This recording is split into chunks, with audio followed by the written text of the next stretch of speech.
Mr. H.G. Wells, that exceedingly clear-sighted man, has pointed out in a recent work that this has happened in connection with economic questions. The old economists, he says, made generalizations, and they were, in Mr. Wells' view, mostly wrong. But the new economists, he says, seem to have lost the power of making any generalizations at all, and they cover this incapacity with a general claim to be, in specific cases, regarded as experts. A claim proper enough in a hairdresser or a fashionable physician, but indecent in a philosopher or a man of science. But in spite of the refreshing rationality with which Mr. Wells has indicated this, it must also be said that he himself has fallen into the same enormous modern error.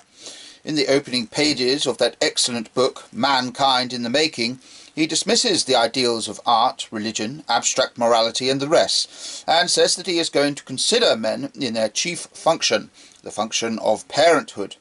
He is going to discuss life as a tissue of births. He is not going to ask what will produce satisfactory saints or satisfactory heroes, but what will produce satisfactory fathers and mothers.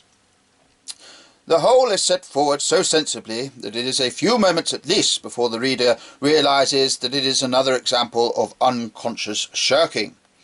What is the good of begetting a man until we have settled what is the good of being a man? You are merely handing on to him a problem you dare not settle yourself.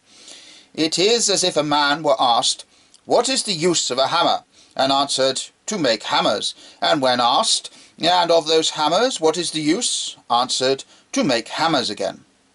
Just as such a man would be perpetually putting off the question of the ultimate use of carpentry, so Mr. Wells and all the rest of us are by these phrases successfully putting off the question of the ultimate value of the human life.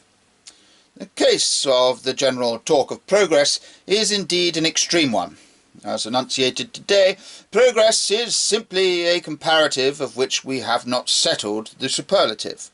We meet every ideal of religion, patriotism, beauty, or brute pleasure with the alternative ideal of progress. That is to say, we meet every proposal of getting something that we know about with an alternative proposal of getting a great deal more of nobody knows what. Progress, properly understood, has, indeed, a most dignified and legitimate meaning, but as used in opposition to precise moral ideals, it is ludicrous. So far from it being the truth that the ideal of progress is to be set against that of ethical or religious finality, the reverse is the truth. Nobody has any business to use the word progress, unless he has a definite creed and a cast-iron code of morals. Nobody can be progressive without being doctrinal. I might almost say that nobody can be progressive without being infallible. At any rate, without believing in some infallibility.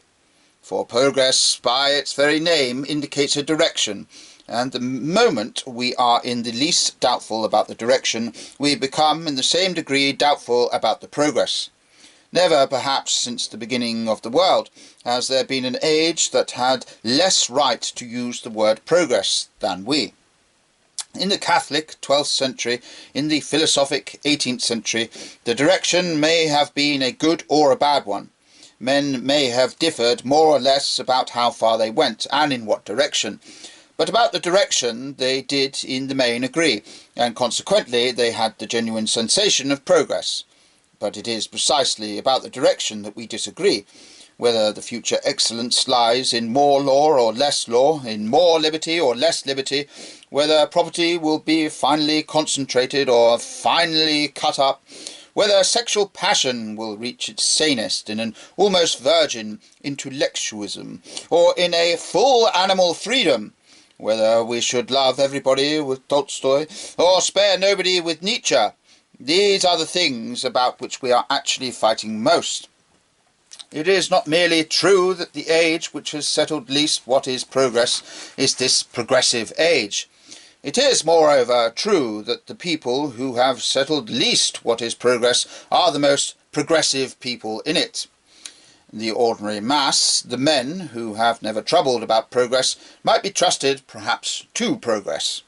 The particular individuals who talk about progress would certainly fly to the four winds of heaven when the pistol shot started the race. I do not, therefore, say that the word progress is unmeaning. I say it is unmeaning without the previous definition of a moral doctrine, and that it can only be applied to groups of persons who hold that doctrine in common. Progress is not an illegitimate word, but it is logically evident that it is illegitimate for us. It is a sacred word, a word which could only rightly be used by rigid believers and in the ages of faith.